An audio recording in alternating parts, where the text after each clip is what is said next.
nos importa, así es que toma tu lugar en el panel, en @Radio La Clave, y comenta. Es tu combinación clave. Mayo se vive al aire libre en el Sheraton Santiago. El almuerzo lo esperan de lunes a viernes con el menú ejecutivo y exquisitas preparaciones en el restaurante El Cid. Durante todo mayo, el fin de semana, no se quede sin probar la rica variedad de carnes grilladas, pescados, terrinas, ensaladas e inigualables postres y tortas caseras en el buffet del Bohío. Con un inmejorable entorno y la mejor atención, venga a conocer el resort urbano de Sheraton Santiago. Este mensaje para los agricultores: se tiene la clave de rendimiento y planificación para sus operaciones.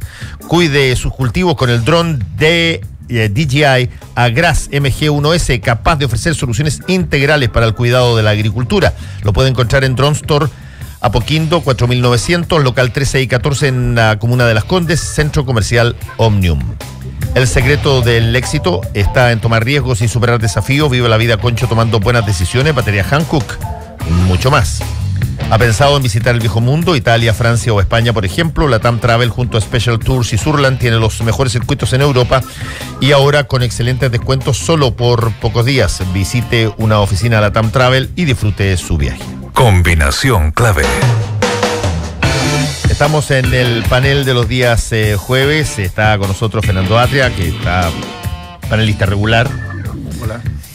Alberto Mayol, también panelista regular. Normalmente está Silvia Izaguirre acá, que proviene del CEP. Ahora está en su reemplazo Andrés Hernando. Gracias, Andrés, por estar acá. Silvia no podía asistir hoy día y queremos decir eso, porque Fernando me lo pidió encarecidamente para que no se crea que aquí se formó una voluntad de tener puros hombres, sino que el CEP designa a quien reemplaza a Silvia Izaguirre. Por lo tanto, Andrés, tienes la pesada misión de representar a Silvia e indirectamente a todas las mujeres que haremos lo que se pueda. Muchas gracias. ¿Es una representación institucional? O sea, ¿lo decide el CEP? ¿Ustedes invitan al CEP? Lo decide Silvia. No, pero cuando Silvia no puede venir, ella sugiere a determinadas personas, y Andrés es muy bienvenido. Muchas gracias, buenos días. Ya. Vamos. A ver, tengo varias personas en Twitter que me están diciendo, ya que tienen a Atria ahí, ya, por favor, que explique lo que hizo Contraloría con el protocolo del ministro de Salud. Aplicar la ley. Bueno, yo creo que la Contraloría dijo lo que alguien en algún momento tenía que decir. Dijo varias cosas. Primero, hace una declaración de la cual han hecho alguna... O sea, que tenía algún revuelo en defensa del ministro actual, porque la Contraloría dice primero que el protocolo es un protocolo que es contrario a la ley porque entra en materias que no son propias del protocolo. Y eso, dice la Contraloría, afecta también al protocolo anterior. Esa es una cosa, que debería entonces haberse dictado como reglamento. Esto es alguna cuestión que tiene que ver con la intríngulis del derecho administrativo, pero debería haberse dictado como reglamento tanto este como el anterior, porque no solo especificaba formas de hacer efectiva la objeción de conciencia, sino entraba a regularla, y eso es improcedente a través de un protocolo. Esa es una cosa que dice. Y eso alcanza a ambos protocolos. Pero además dice, respecto de lo específico de este protocolo, dice una cosa que la verdad es que yo creo que es bastante obvia. Cuando el Estado contrata la prestación de servicios que, conforme a la ley, entre comillas, sustituyen las prestaciones estatales, entonces el privado que contrata y que se subroga al Estado, es decir, que asume la posición que el Estado tiene, eso quiere decir que lo sustituye, asume con eso el régimen del Estado. Es decir, las obligaciones que el Estado tiene al prestar ciertos servicios son obligaciones que el privado que contrata para prestar esos servicios asume también. Y entonces, así como dice la Contraloría, así como el Estado no puede, las instituciones del Estado, y esto la verdad, supongo yo que esto será obvio, las instituciones del Estado no pueden hacer objeción de conciencia, los que sustituyen al Estado en la prestación de esos servicios no pueden tampoco hacer objeción de conciencia. Y entonces, claro, no, eso quiere decir que independientemente de que las entidades privadas puedan tener las objeciones de conciencia que decían, cuando deciden libremente, por lo demás, sustituir al Estado prestando servicios que son públicos, entonces tienen que asumir también las obligaciones del Estado, y entre ellas está el hecho de que deben estar disponibles para prestar los servicios que conforme a la ley los pacientes pueden requerir. Y entonces, claro, el protocolo, en la medida que autorizaba a quienes desempeñaban esas funciones, a quienes habían sustituido al Estado, a formular objeción de conciencia, era ilegal. Yo diría esa es una de las declaraciones más importantes que contiene la decisión de la Contraloría. Ahora, Fernando, también la Contraloría deja abierta la posibilidad de que se modifique o rectifique o se amende el protocolo, y eso además el gobierno lo ha dicho. Vamos a revisar el protocolo para hacerlo coincidente con lo que está pidiendo Contraloría. ¿De qué manera se podría, por ejemplo, revisar el protocolo para que coincida con las directrices legales que establece Contraloría y simultáneamente tenga el objetivo que me imagino planteaba originalmente el Ministerio de Salud?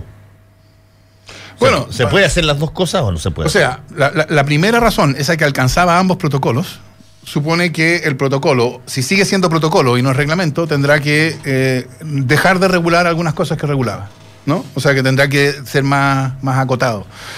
La segunda, la que afecta a este protocolo, al de este ministro, implica que la posición que asumen los privados que se sustituyen al Estado tiene que ser la misma que tiene el Estado. No, entonces, por ejemplo, la Contraloría dice, al haber suscrito a una institución privada un convenio regido por el citado decreto con fuerza de ley para la ejecución de acciones de salud que eventualmente la sitúen en el deber de interrumpir un embarazo por alguna de las causales del artículo 119, esa institución no puede acogerse a la objeción de conciencia institucional en tanto se encuentre vigente la respectiva convención, pues si bien se trata de una entidad de carácter privado, tiene el deber de dar cumplimiento a una función pública. Y entonces el protocolo que el gobierno tendrá que producir será uno que tendrá que imponer a las instituciones privadas que desempeñen una función pública las mismas obligaciones que tienen los servicios estatales. Y eso yo creo que es de toda racionalidad. Abro el panel. Andrés Hernando. Sí, bueno. Diputado. Lo primero, yo no soy abogado, entonces me parece, yo leí el dictamen ayer y me parece que el resumen que hace Fernando Atria es perfectamente correcto y de hecho alabo la aplicación del silogismo, ¿cierto? Es muy clara, implica dos supuestos, un resultado, una hipótesis, o sea, una conclusión. Pero hay dos preguntas que me surgen de esto. La primera es, ¿qué pasa con todas las otras instituciones privadas que eventualmente subrogan al Estado? Por ejemplo, las que prestan servicios de Ensename. ¿Qué pasa si extrapolamos esto? Ya, es una pregunta para Fernando, porque yo no tengo la respuesta a eso. ¿Qué pasa si extrapolamos este dictamen a ese sector? O sea, básicamente el Hogar de Cristo ya no debería hacer proselitismo religioso en sus hogares de menores.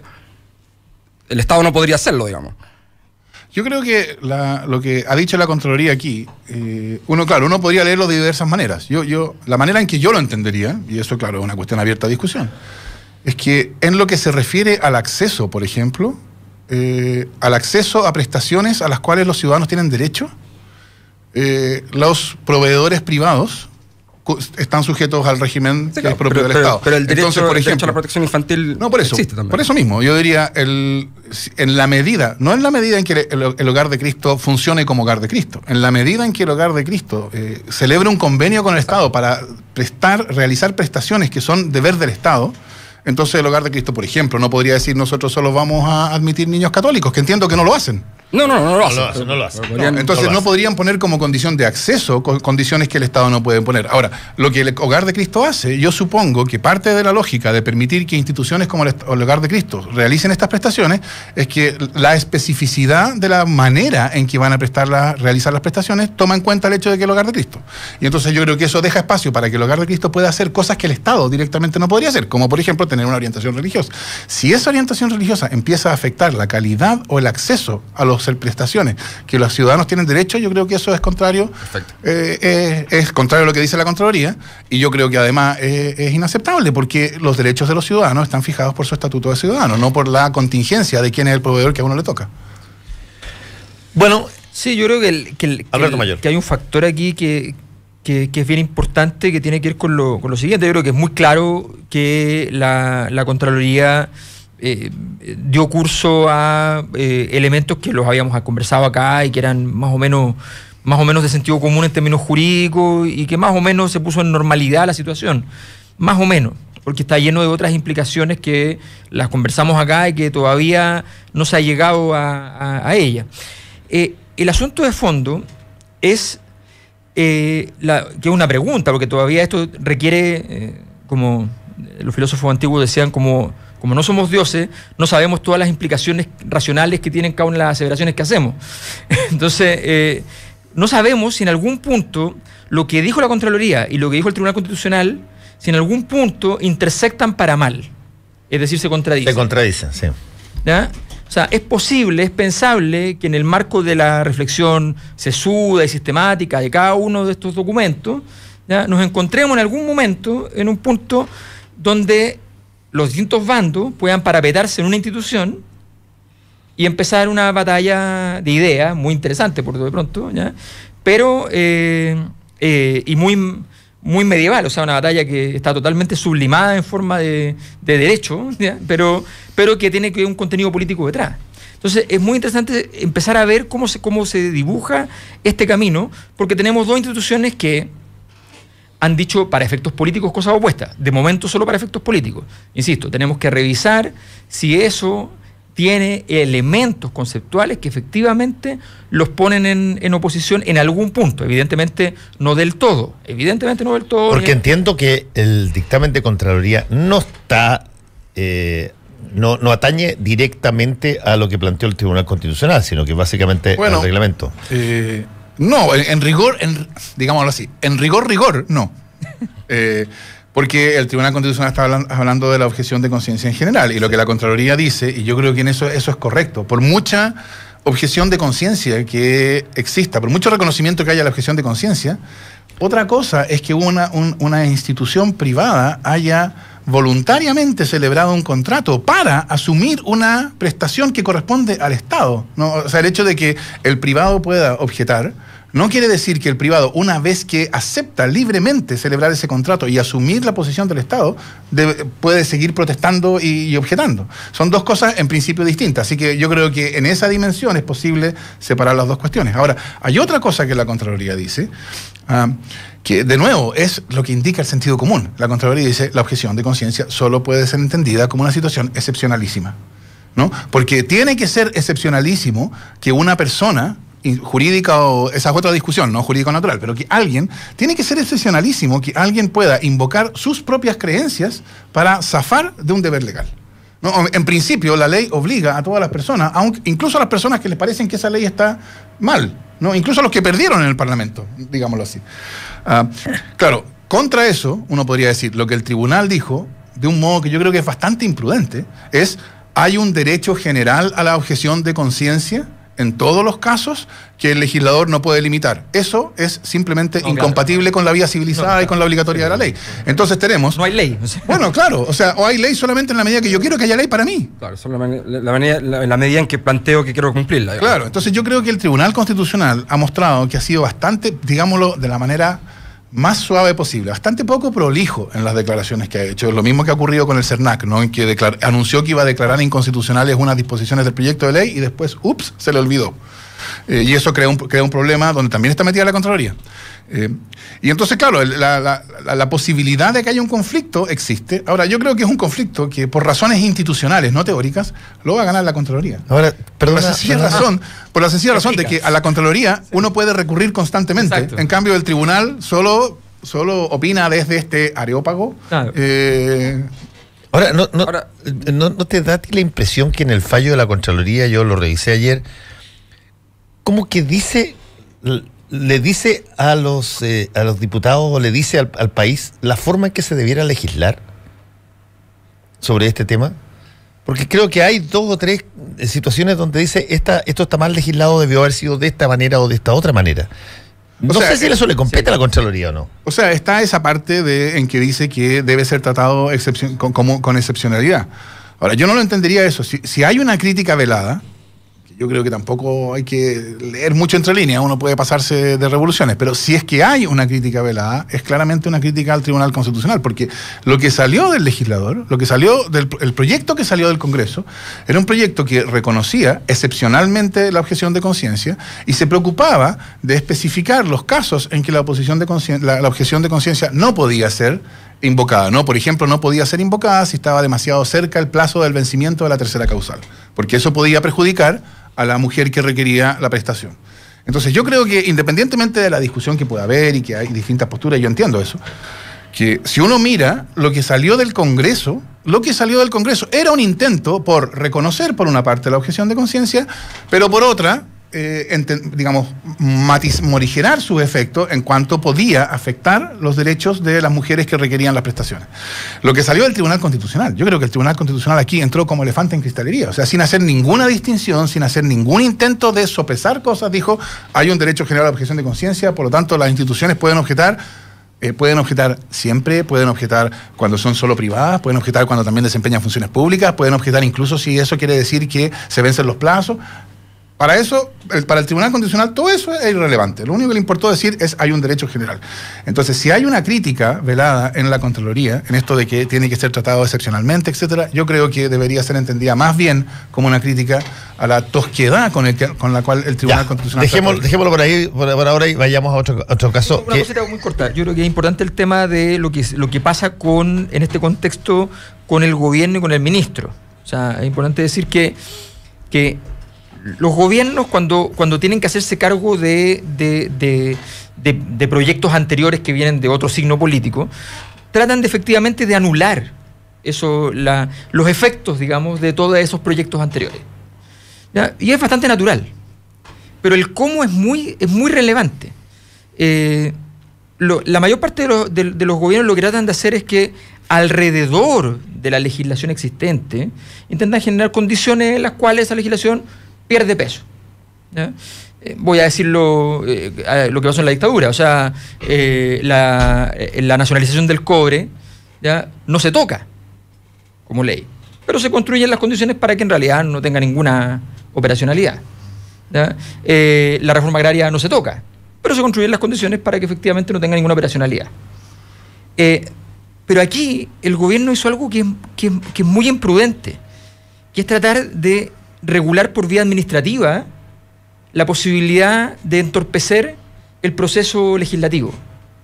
Y eso es un precedente muy malo para ellos en su funcionamiento, muy malo para la institucionalidad en general, ¿ya? Produce una serie de efectos asociados y esta incertidumbre permanente de que las cosas que se van haciendo son o no son legales, son interpretables adecuadamente. O sea, en su esfuerzo por entorpecer rápidamente la obra de Bachelet, ¿ya?, cometen ese error, que además es un segundo error, porque la obra de Bachelet fue profundamente sistémica para este modelo de sociedad y le servía para aumentar los grados de legitimidad en el marco de lo que había. Y por tanto ellos además creen que le disparan a la obra de Bachelet, pero se disparan en los pies. ¿Y ustedes creen que esto da, como están comentando varios medios hoy día, para que eventualmente se pueda producir un despido, una salida del ministro de Salud? En las condiciones actuales no, pero me parece evidente que un examen del conjunto de acciones que él puede haber tenido en todo este proceso, si se revela que hay esto Fernando nos podrá decir, pero demostrar la intencionalidad en derecho es una cosa muy difícil, pero si se revela una intencionalidad de ir desarmando la legislación a partir de una vía administrativa con mecanismos legales e ilegales, ahí sí estamos en una zona más... Andrés, ¿qué tú dices? No, yo creo que se comenta ahí en... No he comentado de esto en particular, no podría decir. Pero, a ver, yo creo que es muy temprano para que haya un cambio de gabinete, y eso es lo que algunos lo están firmando, digamos. También creo que bueno, los ministros caen por sus errores, no caen por sus intenciones. Pueden tener las mejores intenciones, pero si cometen errores políticos terminan cayendo, digamos. Eso tienen su rol de protectores del presidente, además. Pero yo creo que no es el caso. Yo creo que sí que hubo imprudencia. Hay que recordar que la Universidad Católica había ido a la Corte Suprema con este punto. Entonces, hay una intención de adelantarse a eso que quizás no tenía mucho sentido. Había que dejar que esto siguiera su caso, su proceso, digamos. Y también me gustaría que ya estamos cerrando el tema, pero también hay que recordar que existen dos instancias de objeción de conciencia. Existe la objeción de conciencia personal y la objeción de conciencia institucional. La institucional me cuesta mucho más entenderla, la personal no tanto. Y recordemos que ahora, bueno, tal vez existe la posibilidad de que algunas instituciones sencillamente pongan como requisito la objeción de conciencia personal para contratar. Y eso puede terminar en un caso peor. ¿Es ilegal? Sería ilegal, pero podría ocurrir. Recordemos al Hospital de Osorno, por ejemplo, esto no lo toca. Porque en el caso del Hospital de Osorno, cada uno de los ginecólogos que ahí trabaja hizo objeción de conciencia personal. El hospital público no puede hacer objeción de conciencia como institución, pero cada uno de los ginecólogos que ahí trabaja hizo objeción de conciencia personal y como resultado, digamos, tenemos otra traba ahí. Entonces, la pregunta es al revés. La pregunta es si para contratar el Estado... No, el Estado no puede, pero la Universidad Católica podría. Es que no puede, no puede, está discriminando en la contratación. Si la contratación es un tema de derecho que no tiene que ver con el derecho de cada una de las instituciones. O sea, no puede reglamentar ese. Yo diría un par de cosas aquí. Una, respecto de si esto da para que el ministro renuncie, nada en Chile da para que un ministro renuncie. O sea, nosotros estamos viviendo en un momento en que el ministro de Justicia puede decir, los jueces son todos muy izquierdistas y ahora vamos a netearlos. Y pasa a piola. Y todo lo que tiene que decir es, acepto con serenidad las críticas que me dirigen. Ya. Es decir, ¿qué otra cosa peor podría ser un ministro de Justicia desde el punto de vista de sus deberes, etcétera? Yo creo que pocas. Y pasa a piola. Entonces, la verdad es que esto, frente a eso... Sí, pero ojo, es que hay un punto que aquí es importante, que se le produjo un escenario que si tuviera oposición, Piñera estaría en una situación más complicada. No la tiene y por tanto, más o menos son sus propios errores los que van avanzando. Pero tiene un escenario donde ya hay varios ministros que al menos quedan inactivos, que no les sirven como herramienta. O sea, el ministro de Educación está guardado desde los campeones, ¿ya? El ministro Santelice queda en una posición muy incómoda con esta situación. El ministro de Hacienda... El ministro de Hacienda y toda esa austeridad queda complicado. Claro. El ministro de Justicia está súper complicado. O sea, se dibuja además que si hubiese en los próximos meses, no inmediatamente, naturalmente, porque es obvio, un cambio de gabinete, el primer cambio de gabinete sería traumático, pero no serían 4 ministros secundarios, qué sé yo, y uno importante. Serían muchos ministros importantes, ya sea por la estructura de ministros o por los nombres que están involucrados. Entonces, no es menor. Lo que pasa es que acá, al frente no hay nada. O sea, Felipe Larraín tuvo la mala suerte que se encontró justo con unos abogados del PS, pero son los abogados del PS, no es el PS. No. Digamos, hay un poquito de crédito que reclamar para el PS. Tienen algo de crédito. Concedámosle al Partido Socialista algo de crédito por eso. Algo de crédito tienen. Vamos a hacer un alto y volvemos con el panel aquí este día jueves.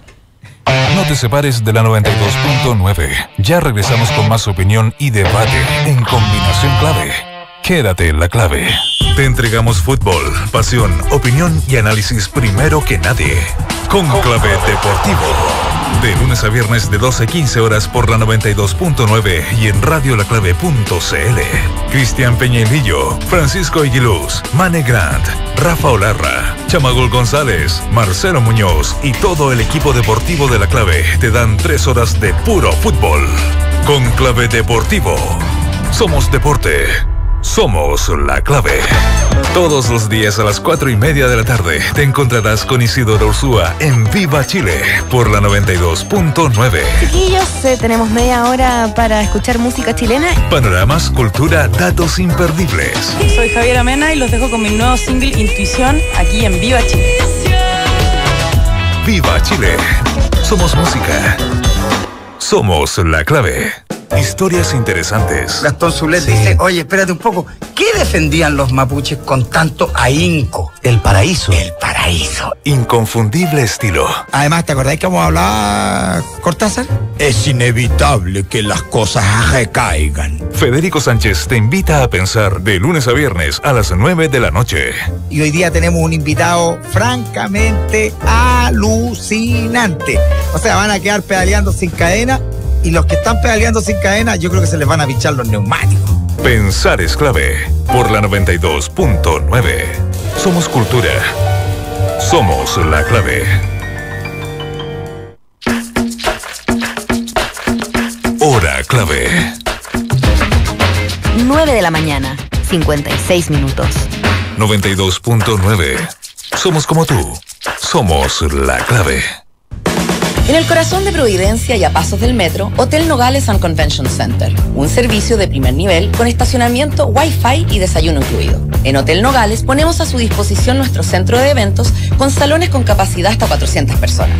Reserve su estadía en hotelnogales.cl o a nuestro teléfono 223-356958. Hotelnogales.cl. Lo hacemos simple para usted. Seguimos analizando la contingencia. Súmate a nuestro panel y opina con nosotros. Estamos en Combinación Clave. Mayo se vive al aire libre en el Sheraton Santiago. El almuerzo lo esperan de lunes a viernes con menú ejecutivo, exquisitas preparaciones en restaurante El Cid. Y durante todo mayo, el fin de semana, no se quede sin probar la rica variedad de carnes grilladas, pescados, terrinas, ensaladas, inigualables postres y tortas caseras en el buffet del Bohío. Con un entorno inmejorable y la mejor atención, venga a conocer el resort urbano de Sheraton Santiago.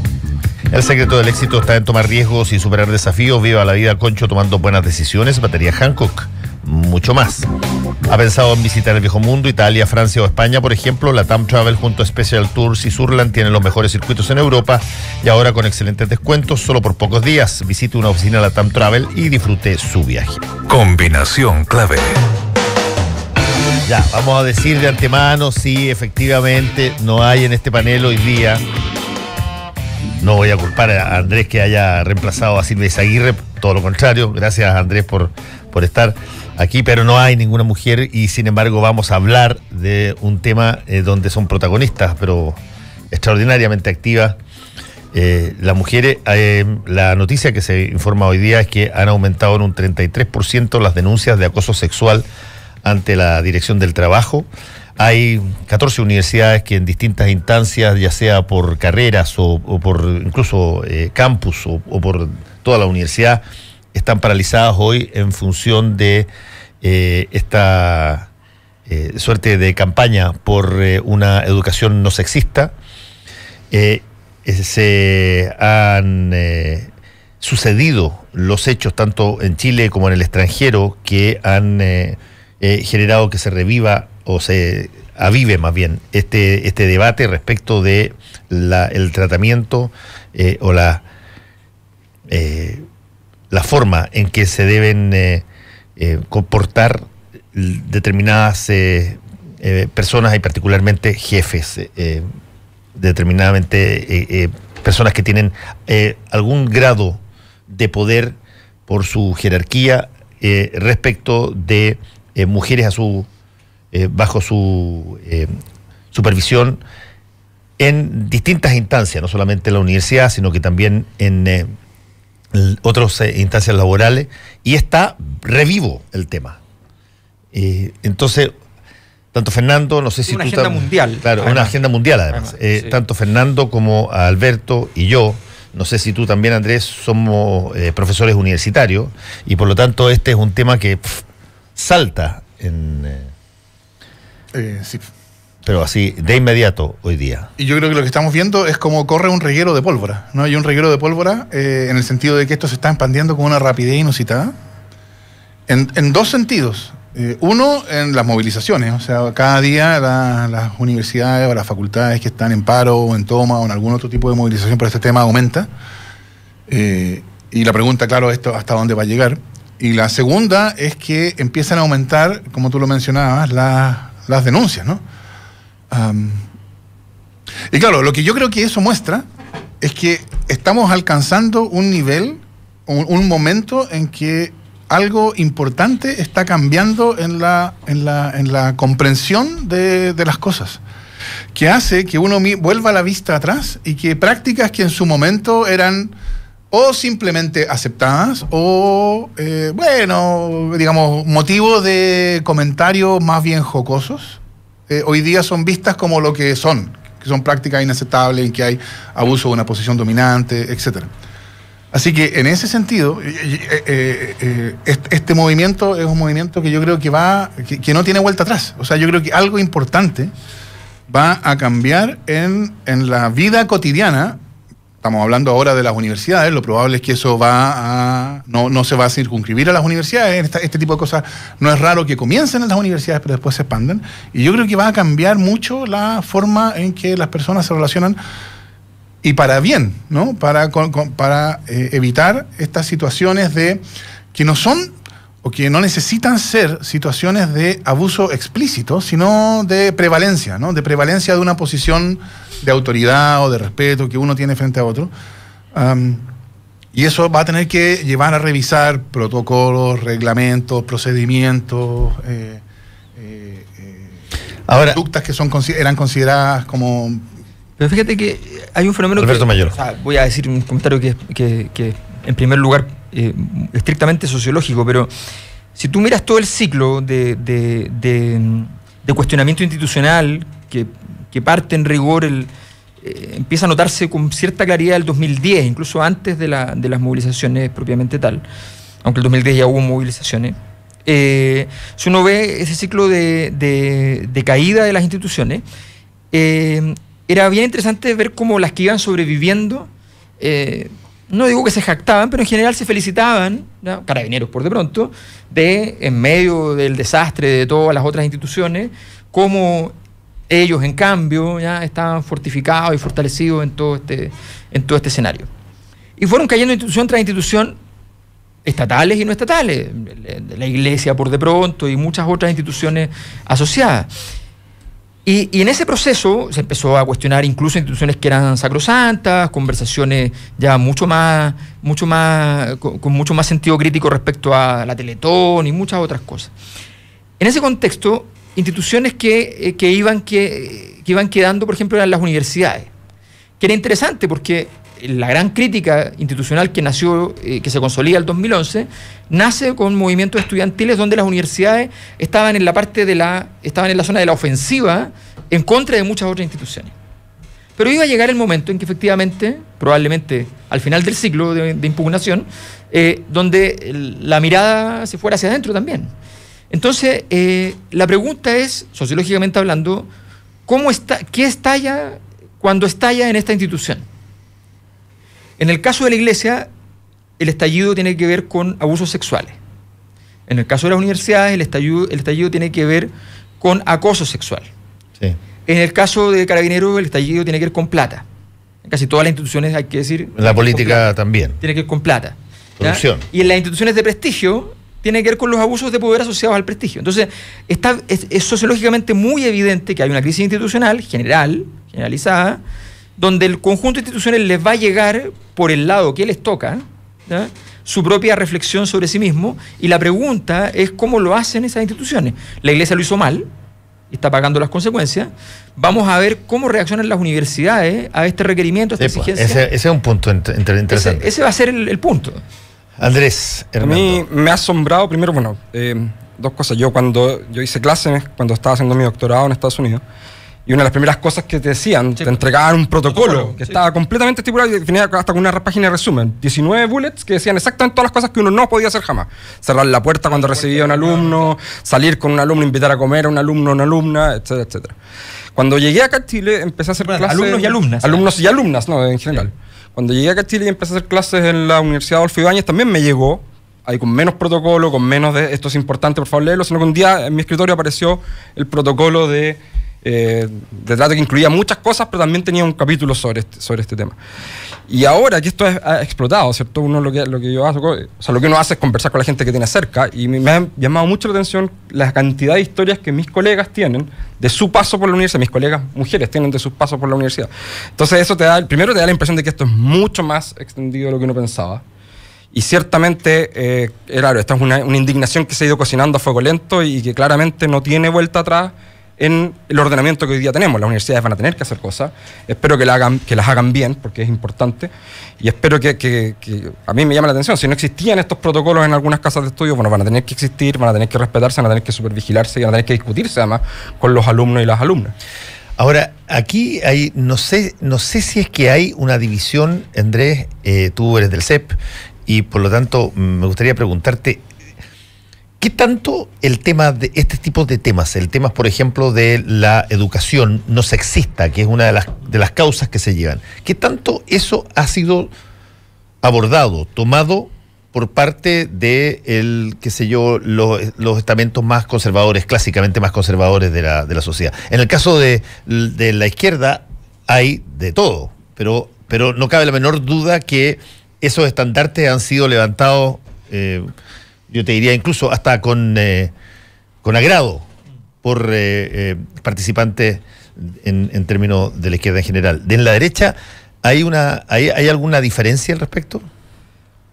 Bueno, el feminismo es evidentemente un movimiento político, sí. Es un proceso político. Yo creo que al menos una parte de la derecha, la parte más conservadora, colectivista de la derecha, se ha quedado bien aplacada aquí, no tiene mucha respuesta. La parte más liberal, ¿cierto?, en cuanto entiende a las personas como fines en sí misma, obviamente tiene que abanderarse rápidamente por estas posturas. Tiene que entender que la dignidad de las personas está antes que cualquier cosa, y que por consiguiente los derechos de las personas, y que las personas son el sujeto fundamental de política.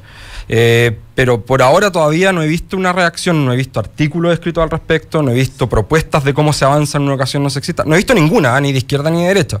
Yo creo que estamos muy en pañales todavía en la discusión. ¿Cómo se avanza en una educación no sexista, por ejemplo? Es algo que no he visto nada escrito al respecto. He visto la propuesta, he visto los carteles, pero tenemos que transformar eso en carne, digamos. Pero eso es bastante normal. Fíjate que lo que pasa es que muchas veces hay una cierta incomprensión de los procesos de movilización social. Que siempre se dice, los gobiernos se apuran mucho, por ejemplo, con toda razón, desde el punto de vista de su propio interés, en pedirle a los movimientos sociales sus petitorios lo antes posible. Pero los movimientos sociales saben que el petitorio naturalmente existe, tiene una naturaleza distinta el día 1 al día 10, 20 o 30, según la energía que tenga la temática, según el malestar social que está detrás. Porque esto puede llegar mucho más lejos. Chile era un país que tenía una barrera de transformación cultural enorme. Si uno va a revisar los datos de Latinobarómetro por ahí por el 2005, había un informe Latinobarómetro trabaja con un sistema de medición, que es una encuesta diseñada por un académico que es Roland Inglehart, que es una encuesta donde se miden los niveles de, comillas, modernización de los valores, ¿ya? Y el análisis sobre Chile que se hacía era que era un país que, para llegar a tener todas las discusiones que estamos teniendo hoy día, en ese momento, en términos estadísticos, tenían que pasar 30 años. Porque era tal el nivel de clausura de la conversación que eran 30 años. Y de repente nos pasa que esta conversación se produce en 8. O sea, entonces claro, y se produce y se consolida y se empiezan a tomar decisiones. De hecho, no solo se producía, sino había una especie como de normatividad en esto. Chile no está preparado. Claro, que es la normatividad, o sea, tenemos que esperar decimonónica, portaliana. O incluso el siempre ha pasado, era suficiente para justificar. Claro. Entonces, en esa conversación tan breve, efectivamente, probablemente lo que tú dices es cierto, y yo creo que es empíricamente cierto, que habiendo mucha gente que tiene sus propuestas determinadas, todavía colectivamente no está claro cuáles son esas propuestas, porque en todo caso hay muchos estándares internacionales. Tú dices, todo el conjunto de protocolos que incluyen desde cuotas para las bibliografías de los cursos, o sea, toda clase de cosas que seguramente van a empezar a entrar como parte de los requerimientos mínimos para el conjunto de relaciones al interior de las instituciones, y que tendrán que encontrar su punto de ajuste con qué tipo de conducta es permitida y qué conducta no es permitida. O sea, yo creo que aquí me gustaría decir dos cosas sobre esto. Una es que yo creo que efectivamente lo que Alberto dice sobre los movimientos sociales, yo lo generalizaría y diría, los movimientos sociales tienen un momento inicial que es de negatividad. No a esto, no más a AFP, no a una educación de mercado, no al lucro, no al abuso, etcétera. Y entonces, y claro, el desarrollo del movimiento le da la fuerza, y la fuerza afecta el momento en que ese momento de negatividad se transforma en positividad, sí a algo, sí a un nuevo protocolo. En la educación. Exacto. Y eso, por supuesto, es una cuestión que depende de cómo se van dando las cosas, evidentemente, porque así que a mí no me extraña ni me preocupa que no haya petitorios concretos respecto de que una educación no sexista. Creo que es importante que la fuerza de una demanda como esta sea la construcción misma, sea sentida, o sea, que irrumpa y sea sentida antes de que nos pongamos a discutir exactamente, qué son las cosas que tenemos que ajustar, porque parte importante de lo que se podrá, del efecto que tendrá, de lo que cambiará, estará dado por cuánto es ese efecto. Pero, por ejemplo, lo que planteaba Andrés es interesante. En los protocolos, por ejemplo, en las situaciones específicas, la empresa, el aula, tanto escolar como universitario, el que existan determinadas cosas que cambien la forma en que tú regularmente o normalmente haces tu actividad. Tú tengas un protocolo que señale, mira, este tipo de conductas ya no se consideran más parte de la normalidad de la relación entre... Bueno, es que yo creo que esa es la cuestión que es importante. Yo creo que por eso para la derecha conservadora este va a ser un problema.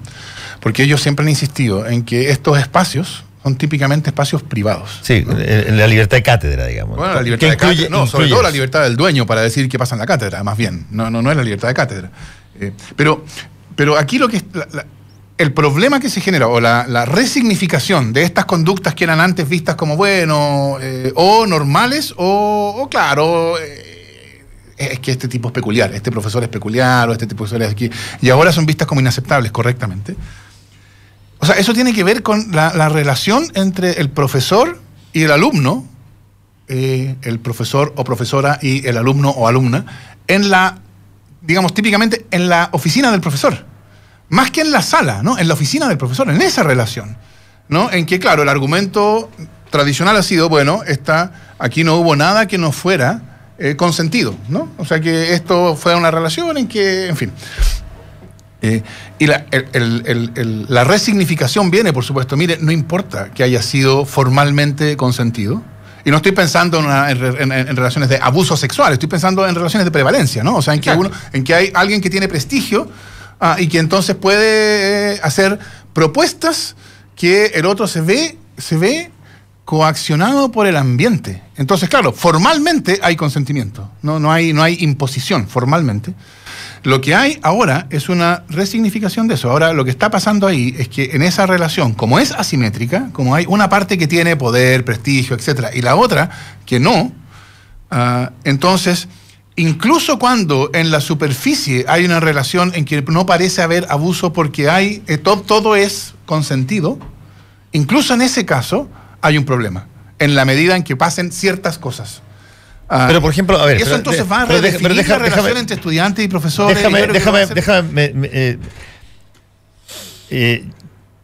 Yo no soy profesor universitario de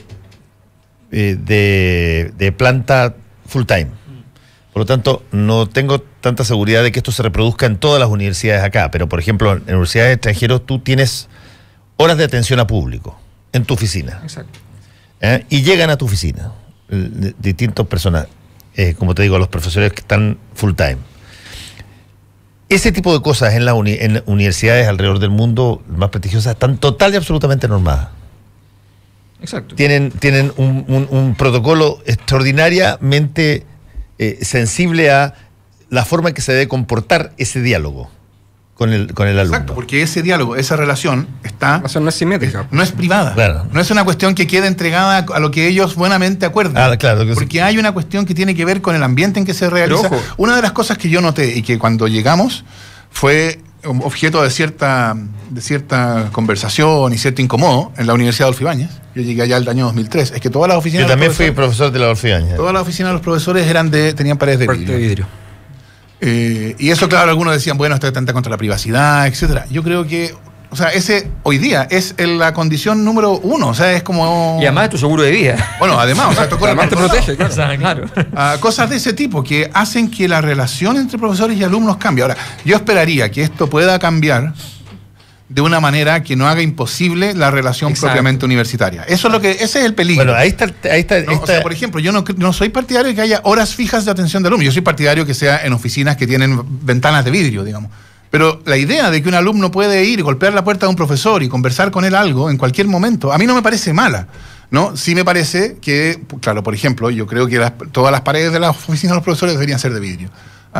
Y que, en fin, hay que adoptar resguardos, pero esos resguardos, digamos, la preocupación central que yo tendría es, y que no creo que sean incompatibles, o sea, no creo que esto sea indefectiblemente que vaya para allá, pero sí que podría llegar para allá, es que esos resguardos que hoy día son necesarios para entender que esa relación entre profesor y alumno no es una relación privada, sean compatibles con la parte virtuosa de la relación propiamente universitaria entre profesor y alumno. Ahora, en el caso de la universidad donde yo estudié en Estados Unidos, la razón por la cual no todos los profesores, pero la gran mayoría de los profesores preferían tener un horario de atención de alumnos estipulado, era básicamente para que quedara registro. Porque tú le escribías a la secretaria y le decías, necesito que el profesor me reciba 20 minutos el miércoles, y dice, perfecto, venga de 14:40 a 3 de la tarde. Y el resultado es que quedaba automáticamente un registro. Entonces después yo tenía que, si querías decir algo que había ocurrido ahí, tenía que circunscribirlo a ese momento, que era cuando había quedado registrado que eso había ocurrido. Entonces también es una protección al profesor. Por supuesto, la puerta siempre permanecía abierta, incluso cuando tenía que hablar cosas más personales. Mi profesor, mi guía de tesis me decía, bueno, si quieres puedes cerrar la puerta, pero déjala entreabierta, digamos.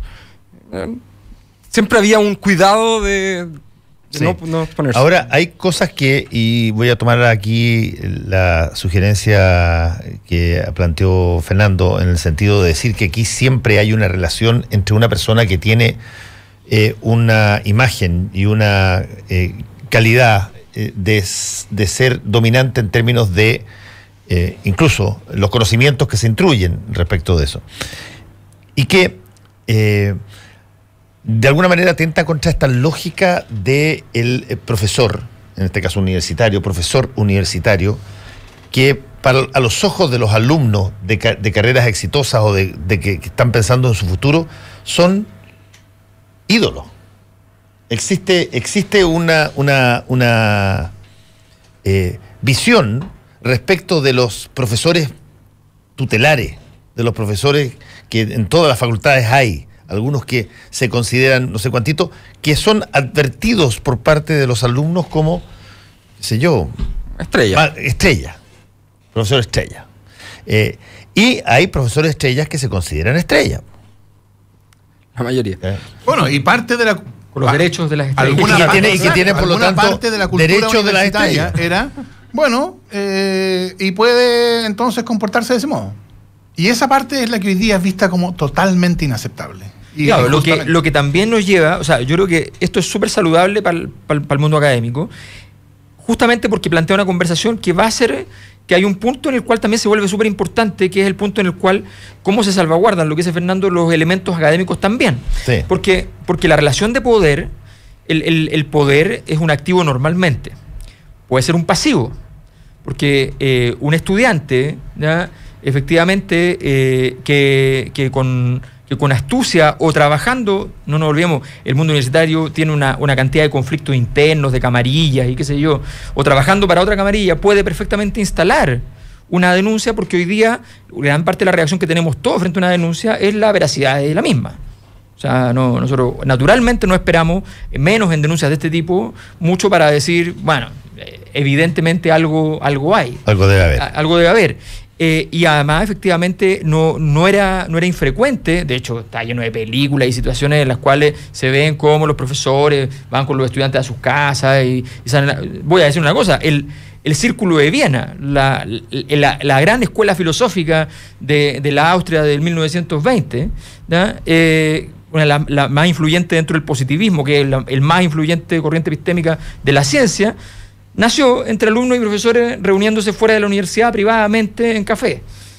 Entonces, evidentemente esto es una práctica muy asentada y que ha tenido ejemplos perversos y ejemplos muy reivindicativos.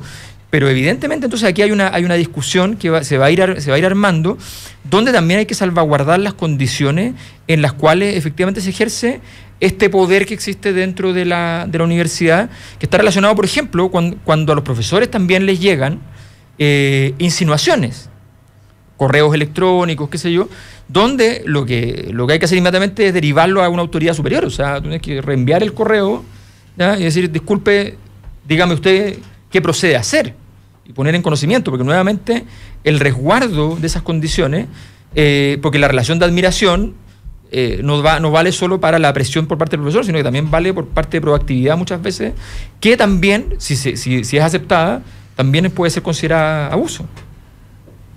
Andrés.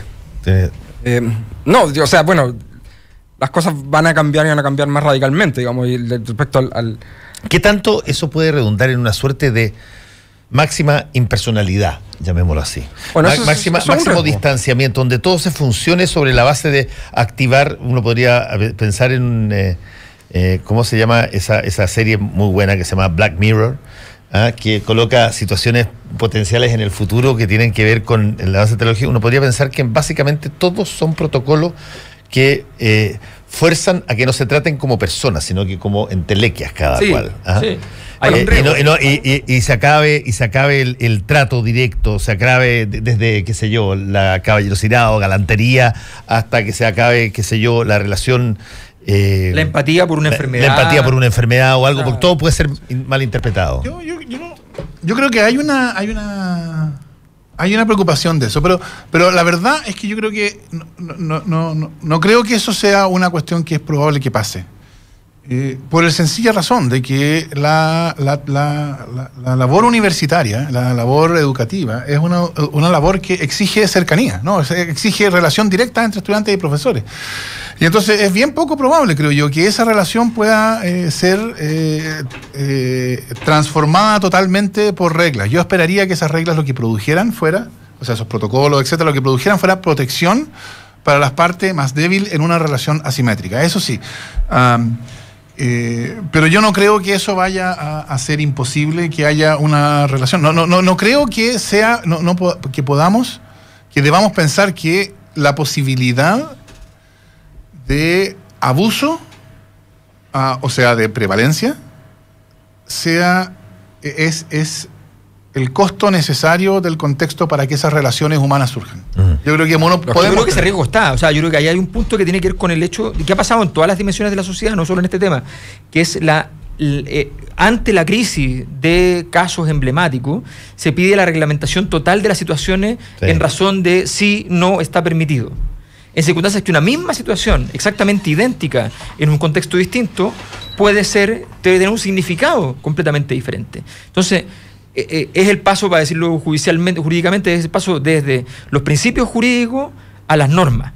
Entonces, yo creo que en este tipo de temas lo que debemos ser capaces de construir en las comunidades son principios rectores, cuya aplicación tiene que ver con el sentido común, y que efectivamente comisiones que no vayan a mirar si hubo o no hubo tal evento en específico, sino que vayan a mirar efectivamente el contexto, puedan pronunciarse respecto a eso en el entendido que son comisiones que efectivamente estén en condiciones de autonomía y una serie de otras condiciones para que no hayan presiones.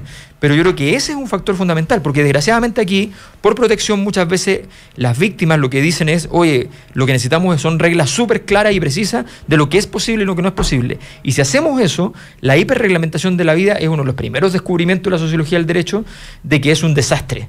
No, pero yo creo que la demanda inicial es hiperreglamentación. Pero a medida que la cuestión va a decantar en una cosa razonable, yo creo que, digamos, claro, podría llegar a una hiperreglamentación y eso sería un problema, por cierto. Pero yo no creo que eso sea un resultado probable de lo que está pasando ahora. Yo soy en ese sentido más optimista respecto a las posibilidades de racionalidad. Los profesores que llevamos tesis vamos a seguir reuniéndonos con nuestros alumnos en nuestra oficina, vamos a seguir trabajando con ellos, vamos a seguir... Va a haber una relación más cercana, pero es una relación que va a estar bien reglada en el sentido de no generar espacios en los cuales una parte que tiene superioridad se aprovecha de la otra. Ahora vamos a los problemas reales. Problema real número 1, voy a poner 3. Problema real número 1, ¿existe una relación sentimental o una vibración especial entre profesora y alumna? O alumno o profesora y alumno. Existen. Eso, indudablemente, tiene un protocolo, una reglamentación en muchos lugares que es casi taxativo, digamos. La prohibición. La prohibición. Sí. Pero la prohibición es, hasta cierto punto de vista... contractual, digamos. Claro, exactamente. Es una cosa que suena como tremendamente ofensiva, porque tú cuando empiezas a tener algún interés en una persona y viceversa, no parte de inmediato la intención, qué sé yo, de terminar casándote con ella o con él. Hay un periodo donde en ese periodo tú notas que te pueden pasar cosas. ¿En qué momento se aplican todos esos protocolos? Porque no es menor, hay bastante. Yo conozco montones de profesores que se han casado con la alumna. Bueno, aquí yo creo que, es verdad. Yo hacía clase en la Universidad de Puerto Rico, en la Facultad de Derecho, y en la Universidad de Puerto Rico la mayoría de los profesores estaban casados con exalumnas. Ahora, la exigencia, ¿no? Y eso, por supuesto, ¿cómo uno va a prohibir eso? Es absurdo. ¿Hasta dónde llega el límite del asunto? Y yo creo que aquí hay mucho que aprender de otras experiencias, cómo se ha hecho esto en otras partes, pero yo diría la regla básica es, mientras haya una relación formal de profesor-alumno, esa relación no es tolerable. O sea, eso es lo mínimo. Solo puede comenzar el día que deja ese otra cosa es qué pasa. La pregunta es, ¿cuándo termina esa relación formal? Porque uno puede decir, la relación solo incluye el momento en que la estudiante está, o el estudiante está inscrito en el curso del profesor. Exacto. O dura durante la carrera, y ahí yo creo que hay espacio para hacer distinciones, etcétera. Pero yo creo que la regla es, ese tipo de relaciones no son admisibles mientras hay una relación formal de estudiante-profesor. Pero el tema ahí, esos grises de la carrera, por ejemplo, es mucho más complejo.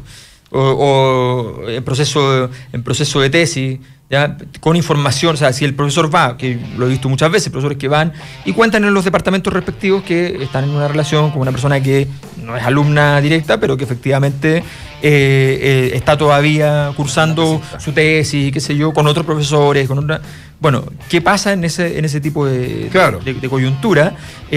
Porque eso también, y ahí normalmente lo que hace la universidad es que efectivamente acepta la... Porque hay deberes de información, hay que comunicarlo. Hay que comunicarlo, claro. Entonces, pero efectivamente yo creo que eso va a ser parte de la discusión. Yo creo que hay muchos que piensan que efectivamente no debiera haber ningún tipo de relación y que incluso yo creo que hay visiones dentro de quienes tienen crítica al comportamiento, a los comportamientos dentro del mundo académico, que consideran que incluso eso casi poco menos que queda vedado en tiempo incluso futuro, porque la relación de superioridad, entre comillas, ¿ya? Queda instalada culturalmente. Ahí viene un debate que tiene que ver con a qué nos referimos cuando hablamos culturalmente. O a qué nos referimos cuando hablamos de patriarcado, y ese es un debate súper interesante, súper complicado, súper complejo, porque tiene consecuencias enormes. Ahora, hay una cosa que yo ahí mencionaría. Yo no creo que haya nada en la relación universitaria que la haga, en la relación entre profesor y estudiante, que la haga indefinidamente asimétrica. Yo creo que una relación profesor-estudiante sana es una relación que se supera a sí misma, ¿no? Por supuesto. O sea, en que esa asimetría se acaba. Y que llega un momento en que ex estudiante y profesor se reconocen como iguales. Colega. Entonces, eso, claro, eso porque uno no se podría ser amigo de ex estudiante. Obvio, ¿no? No podría. Y uno tiene muchos amigos, además que los académicos, una cosa que es muy obvia, pero los académicos conocen gente en el mundo académico. Obvio. Entonces, No, y tienes relaciones que perduran. O sea, tú puedes tener un alumno que fue alumno tuyo, que después fue tu ayudante, que trabajaron juntos, escribes tu tesis con él y después terminas coautoreando artículos con él. Claro. Y es una relación que creció hasta que llegaste a ser colega y somos iguales. Y eso además es premiado por el sistema porque se considera correcto y adecuado. Entonces... Le agradamos las gracias a Fernando Atria, Alberto Mayol y Andrés Hernando. Gracias a todos y volvemos en un ratito. Gracias. Conéctate a la web y sigue el debate por Twitter.